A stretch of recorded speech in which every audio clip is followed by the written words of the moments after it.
ఒక ఇంటర్వ్యూలో జయప్రద గారిని అడిగినప్పుడు మీ గురించి చాలా మీరు ఆవిడ ఎంత క్లోజో చెప్తూనే శ్రీదేవి గారు చాలా కోల్డ్గా డిస్టెంట్గా ఉండేవారు సెట్స్లో అని చెప్పి ఓపెన్గా చెప్పారు ఈ విషయం. మీతో కూడా అలాగే ఉండేవారు? లేదు శ్రీదేవి నాతో ఎవరు ఉండలేరు అట్లా. ఛాన్సే లేదు. మీరే కల్పించుకుని మాట్లాడేస్తారు. హలో వాళ్ళు హలో చెప్పైనా నేనే హలో చెప్తా. ఎప్పుడో కొంచెంసేపు చూస్తా, చెప్పట్లేదే అనేసి నేనే వెళ్ళి హలో అండి ఇలా హాయ్ బాగున్నారా.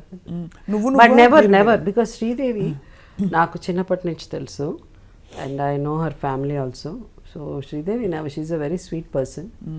మేబీ సమ్ టైమ్స్ కొంత ఒకళ్ళిద్దరి మధ్య దే డోంట్ జెల్, కెమిస్ట్రీ ఉండకపోవచ్చు. మేబీ సంథింగ్ మధ్యలో మన వాళ్ళు ఉంటారు కదా, ఇంత ఉన్నా అంత ఎక్కువ ఇది. సరే మనకు మధ్యలో అంతా ఉన్నారు. ఒకవేళ మధ్యలో ఉన్నా కూడా డైరెక్ట్గా వెళ్ళి అదే పెట్టుకుని ఇట్లా చెప్పిందా అసలు నేను మాట్లాడలే ఆ మధ్యలో వాడు ఎవరైనా వచ్చిన ఆకు అలాంటిది ఏమన్నా చెప్తే డైరెక్ట్గా వెళ్ళి వాడిని అడుగుతా, ఏమంటే మీరు నా గురించి ఇట్లా అన్నారా అన్న అది చెప్తున్నాడు మీరు. సో అట్లా ఉండేది. ఇంకా నా దగ్గర వచ్చి ఎవరు మధ్యలో చెప్పరు. సో శ్రీదేవి నాకు మధ్య అసలు అలాంటిది లేదు. Very we did quite a number of movies. అవును, quite a few movies together. గజ దొంగ ఏదో 2-3 చేసాం మా మధ్యలో ఆ problem. And she was never, she is very humble and always sweet person. ఈ టామ్ బాయ్ లాంటి జయసుధ గారు, how did you handle the men in the industry? అంటే చుట్టూ డైరెక్టర్లు, హీరోలు, how did you handle them? అంటే వాళ్ళని అంటే ఇప్పుడు మా జనరేషన్ వచ్చేటప్పటికి ఒక డిఫరెంట్ ట్రెండ్. అంటే ఇప్పుడు ఈ జనరేషన్ గురించి మాట్లాడుతున్నారో అప్పుడు వరకు ఒక జనరేషన్ అనేది. దాని తర్వాత ఒక కె రాఘవేంద్రరావు అనే ఒక డైరెక్టర్, దాసనారాయణరావు గారు అనే ఒక director. So different of directors, K Viswanath, different schools. So ఈ స్కూల్లో ఒకటి మేజర్ థింగ్ ఏముండిందంటే ఈ ముగ్గురు డైరెక్టర్ దగ్గర డిసిప్లిన్ అన్నది ఒకటి. రాఘవేంద్రరావు 7 గంటలకు సెట్, నో నాన్ సెన్స్ సెట్లో, you cannot. But same time ఎక్కువ నవ్వుకుంటా సరదాగా మాట్లాడుకుంటా 7 o'clock వచ్చేవారు, సాయంత్రం 6 o'clock ప్యాకప్. అందరు నవ్వుతూ జోక్ చేసుకుంటూ మాట్లాడచ్చు, అవన్నీ జరిగేది. But same time is very serious about this shooting గురించి. పిచ్చిగా ఏదైనా జరిగినా కూడా కళ్ళజోడు విరిగిపోతూ ఉండేది, ఎగురుతూ ఉండేది. ఆయన వేసుకున్న కళ్ళజోడు వేసేస్తుంటాడు, విరిగిపోతూ ఉంటుంది. లేదా ఒక్కొక్కప్పుడు అది తప్పించుకుంటే జాగ్రత్తగా తీసుకొచ్చి ఆయనకి ఇచ్చేవాడు. సో అలాంటి స్కూల్ అది. దాసనారాయణరావు గారి స్కూల్లో మాట్లాడడం కాదు కదా, ఎవరన్నా ఒక 5 నిమిషాలు లేట్ వచ్చినా కూడా అయిపోయింది, తిట్టేసేవారు. ఎవరన్నా సరదాగా వెళ్ళి ప్యాక్ ఆడదామన్నా కూడా ఆయన దాంట్లో ప్యాక్ ఆడలేదు. No double meaning dialogue joke కూడా వేయడానికి లేదు సెట్లో దాసరి గారు.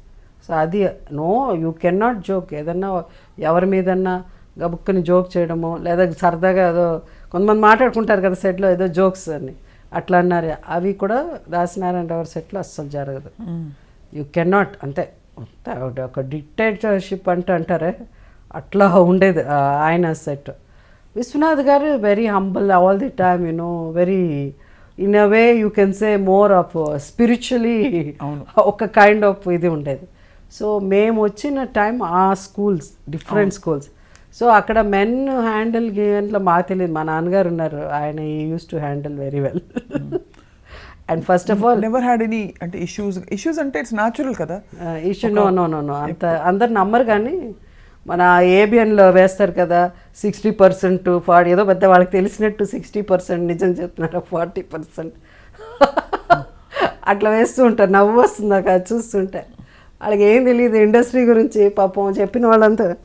యాక్చువల్గా frankly speaking, shall I tell you something? చెప్పండి. Film industry is much more decent than any other industry or even outside world.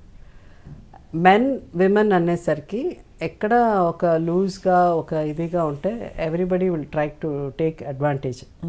Everybody అంటే ఇండస్ట్రీ ఇస్ నాట్ ఎవ్రీబడి. దాంట్లో కొన్ని like any industry and like a men you always know about their mind. So అలాంటి వాళ్ళు ఉన్నవాళ్ళు. కానీ majority of them are very very scared. అంటే మన గురించి ఎదుట తెలిసినా మన గురించి ఇలా అనుకుంటారేమో అని భయపడే వాళ్ళే ఎక్కువ మంది ఉండేవారు. at the end of the day you want to have an affair with somebody, it's the Your mutual. choice. అంతే తప్ప నోబడి నువ్వు అవన్నీ జరిగే కదా, ఎగిరిపోతాయి తల్లు అక్కడ. సో అలాంటి పేరెంట్స్ కూడా ఉన్నారు. అందరూ ఆ కూతుర్ని అమ్మేయాలి అనుకున్న పేరెంట్స్ ఎక్కడా లేదు. మంచి తల్లిదండ్రులతో వచ్చిన సినిమా ఇండస్ట్రీ ఆర్టిస్టులు కూడా ఉన్నారు. డెఫినెట్లీ అండ్ ఇట్స్ ఎంత fine gems. So it's not ఏదన్నా తప్పు మేము ఎప్పుడు అనుకుంటాం ఏదైనా తప్పులు చేసి మే చేయాలి, కానీ not our parents. So very strict. I had very, నేను చెప్పడం కాదు కానీ నేను చెప్పకూడదు, మా ఇండస్ట్రీలో ఉన్న వాళ్ళని అడిగితే చెప్తారు మా నాన్నగారి గురించి. వెరీ స్ట్రిక్ట్, చాలా చాలా స్ట్రిక్ట్. ఆయన షూటింగ్కి వస్తున్నారంటేనే మాకు భయం వేసేది. సో అంటే ఇంకా ఎవరన్నా ఏదైనా ఒక చిన్నగా జోక్ చేసేలా తక్కువగా చూసినా కూడా మన్ని అప్కమింగ్ కదా ఏదైనా అక్కడ అంటే కూడా అయిపోయేది. Will beat them up. నాన్నగారు అలా is that type. So is very physical. Get out, Oscar come, మనకు అంత అవసరం లేదు పోవాలా అని. సో అట్లాంటి టైప్ ఆఫ్ పర్సన్. మీరు సహజంగా your never attracted to anybody అంటే అప్పట్లో చిన్న వయసు? I get all cricket players అంటే ఇంకా నేను చూసింది ఆ లైఫ్ అంతా నేను I want get married to a cricketer. So always wanted to marry a cricketer. So న్యాచురల్గా ఆ ఏజ్ ఉంటుంది కదా, ఒక 14-15 years నుంచి 15 years నుంచి స్టార్ట్ అవుతుంది. అవును, ఒక డిఫరెంట్ హీరో వర్షిప్, ఒక హీరో ఒక ఇన్ఫాక్చుయేషన్లా స్టార్ట్ అవుతుంది. ఆ రోజుల్లో మా కజిన్స్కి వాళ్ళకి అందరికి 16 ఏళ్ళకే పెళ్లి చేశారు. మేమంతా ఒక జాయింట్ ఫ్యామిలీలా ఉండి నా కజిన్ సిస్టర్స్ ఉంటే వాళ్ళకి పెళ్ళిళ్ళు అయిపోయేది. వీళ్ళకి అయిపోతున్నారు, నాకు అవ్వట్లేదండి పెళ్ళి అని నా ఫీలింగ్. బట్ నాకు ఎప్పుడు ఇమ్రాన్ ఖాన్ని చేసుకోవాలి, లేకపోతే ఆ ఇండియన్ కెప్టెన్ వాళ్ళని చేసుకొని రవిశాస్త్రి పెద్ద ఉండేది కాదు, గవాస్కర్, ఇమ్రాన్ ఖాన్ ఎక్కువ ఇమ్రాన్ ఖాన్ అనమాట. ఇమ్రాన్ ఖాన్ని చేసుకోవాలి అలా. సోల్కర్ అని ఉండేవారు. Never with your co-stars ma'am? అంటే ఇట్స్ న్యాచురల్ కదా మళ్ళీ again just as being around, working around. Co-stars no. మళ్ళీ హిందీ ఆర్టిస్టులు అంటే ఎక్కువ ఇష్టం ఉండేది. అంటే కొంచెం ఎప్పుడూ మన చుట్టూ ఉన్న వాళ్ళకంటే మనకి ఎక్కువ అందుబాటులో లేని వాళ్ళు, ఇంకా అందుబాటులో లేని వాళ్ళు అసలు ఛాన్సే లేదు. అక్కడెక్కడో అదేంటి హాలీవుడ్లో ఎవరో ఉంటారు, వాళ్ళని వెళ్ళి కలవాలి. సింగర్స్ ఉంటారు. సో అట్లా ఉండేది. ఆ సింగర్స్ తర్వాత నేను అయ్యో సో ఈ సింగర్ అయ్యేది, I should get married to him, I should అట్లా అని అనుకుని లేటర్ ఆన్ ఆ సింగర్ ఈజ్ అ గే అని తెలిసినది మనకి ఎంత బాధపడతాం. We lost. అలా ఎవరి గురించి ఫీల్ అయ్యారు మీరు? ఉన్నారు, 2-3 ఉన్నారు అసలు. వాళ్ళ తర్వాత దే నో దెన్ హీ అనగానే oh my god, so I missed. I felt, you feel sad, you know, that you miss them. Even the thought I missed another. Not that is his choice. So they are open. I always support. You have to be what you are. Your life is, at least you are open. No terchi cheptunnaru vallu nijam cheptunnaru. So I appreciate them for that. But I lost kada. You lost, that's why.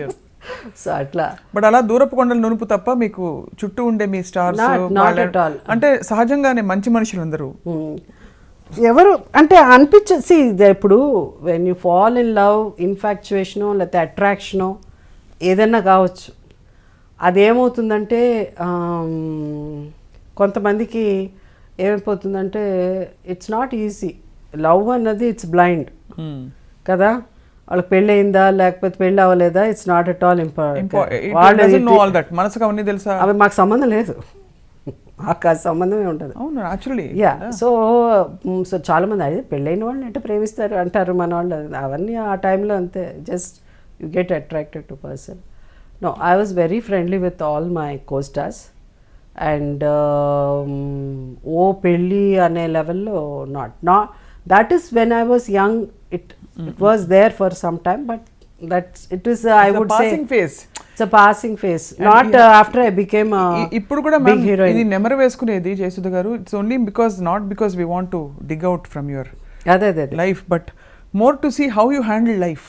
మీరు జీవితాన్ని సహజంగా ఉండే అన్ని stages ని మీరు ఎలా ఆ ఏజ్లో అట్లా నేను పెద్ద హీరోయిన్ అవ్వకముందు ఉండేది అట్లా ఇట్లా వీళ్ళిద్దరు అయితే బాగుంటారు ఇట్లా ఉండేవాళ్ళని.